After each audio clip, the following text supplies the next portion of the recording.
இந்த மரத்த பாருங்க. இதுதாங்க வேப்ப மரத்து தழை. இது எவ்வளோ அழகா இருக்குன்னு பாருங்க. இது வந்துட்டு அழகு மட்டும் இல்லைங்க. இதில நெறைய மருத்துவ குணம் இருக்கு. இத எதுக்கெல்லாம் பயன்படுத்துகிறாங்கன்னா, இத அம்மா போட்டா இந்த தழைய அரைச்சி குளிக்க வைப்பாங்க. நம்ப சரீரத்தில தேய்ச்சி குளிக்க வைப்பாங்க. அது வந்து ஒரு ஹீட்ட குறைக்கும். அதுக்கப்புறம் வயித்துல பூச்சி இருந்தா, அத அரைச்சி குடிப்பாங்க. பூச்செல்லாம் சாகும். அதேபோல் வந்துட்டு நமக்கு சின்ன வயசுலலாம் உடல் சரியில்லைனாக்கா, அத எடுத்துன்னு போயிட்டு பாடம் அடிப்பாங்க பாருங்க, ஒரு வைத்தியர்கிட்ட. அவர் வேப்பிலைய வச்சு தான் அடிப்பாரு. ஆனா, அவரு சாமின்னு சொல்லுவாங்க. ஆனா, சாமி இருக்கா இல்லன்றதெல்லாம் அடுத்த விஷயங்க. ஆனா, இந்த வேப்பில தழையால அடிக்கும்போது, அது நல்ல காத்து அந்த நம்ம தலையில மேல, முடியில, முகத்துலலாம் படும்போது, அதில இருக்கிற ஒரு நன்மைக தான். அதில இருக்க மருத்துவ குணம் தான் நம்மளோட ஆரோக்கியத்த தரும். ஜுரம்லாம் உடனடியா போயிடும். இது மட்டும் இயற்கை எப்படி குடுத்துருக்கு பாருங்க.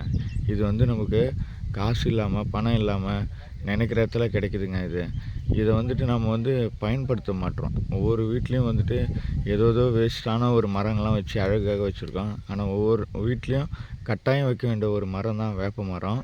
அந்த மரத்த வந்துட்டு நம்ம நெறையா இடத்துல வந்து வீணா கிடக்கு. அத பார்க்க ஆள் இல்ல. இந்த மரத்த வந்து அமெரிக்காக்காரன் வேப்பிலைய வச்சு எந்த ஒரு மெடிசின் தயாரிச்சாலும், அது வந்து அவங்களுக்கு தான் சொந்தம். அதுக்கான ஒரு வரிய குடுக்கணும் நம்ம உலகத்தில எல்லாருமே. அந்த மாரி ஒரு சட்டத்த அவங்க இயற்கையிருக்காங்க. இயக்கியிருக்காங்க. அந்த அவங்க வந்துட்டு இந்த வேப்ப மரத்தில என்னென்ன நன்மைகள், என்ன விஷயம் என்பத வந்துட்டு, அவங்க இப்ப தான் ஆராய்ச்சி பண்ணி கண்டுபிடிச்சு, அதுக்கு ஒரு சட்டத்த போட்டாங்க. ஆனா, நம்மளோட பாரம்பரியம், நம்மளோட தமிழ்நாடு, தமிழ் பாரம்பரியத்தில இது வந்து காலங்காலமா நம்ம முன்னோர்கள் வந்து இத உபயோகப்படுத்திக் கொண்டு வராங்க. ஆனாலும் இதெல்லாம் பாருங்க, இந்த எந்த ஒரு பொருளுமே அது நமக்கு வந்து இலவசமாவோ, ஈஸியா கிடைச்சா அதோட மதிப்பு நமக்கு தெரிய மாட்டேன்து. இதுவே வந்துட்டு நம்ம வந்து இந்த ஒரு மரம் வந்துட்டு இது பணம் குடுத்தா தான் கிடைக்கும். இது ஒரு தழை, இது ஒரு இலை, இது ஒரு மரம்னா இத்தனை லட்சம் ரூபாய், இத்தனை ஆயிரம் ரூபாய், இத்தனை கோடி ரூபான்னு சொன்னா இதோட மதிப்பு எகுரும்.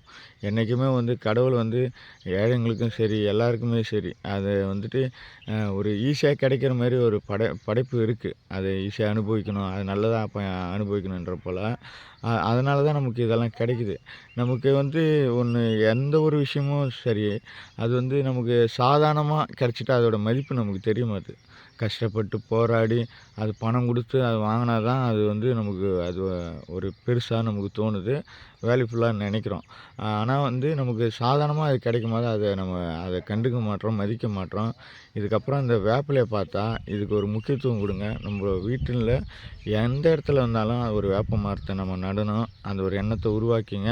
இந்த வேப்ப மரத்த நம்ப வீட்ல நட இடம் இல்லனாலும், ரோட்ல எங்கனா ஆ யாருக்காச்சும் நிழலுக்காச்சும் உதவட்டுன்ற போல, இந்த வேப்ப மரத்த வந்துட்டு நம்ம நட ஆரம்பிப்போம். மனசுக்குள்ள ஒரு முடிவு எடுத்துக்குவோம். இது வந்து கோவில்கள்லாம் நெறைய வைப்பாங்க பாருங்க.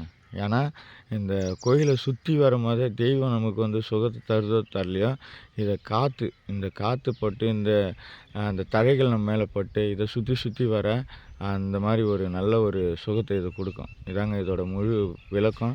எனக்கு தெரிஞ்ச விளக்கத்த நான் குடுத்தேன். மத்தவங்களுக்கு ஏதாவது இதுலருந்து விளக்கம், இதோட ஆராய்ச்சி, இதோட தன்மைகள் வேற எதனா இருந்தாக்கா, நீங்களும் ஒரு பதிவு போடுங்க. எனக்கு கமெண்ட் பண்ணுங்க. வேற ஒருத்தங்க இத பத்தி ஃபுல் டீட்டெயில் தெரிஞ்சா, நீங்களும் இது போல ஒரு பதிவு போட்டு மக்களுக்கு வெளிக்காட்டுங்க. நன்றி, வணக்கம்.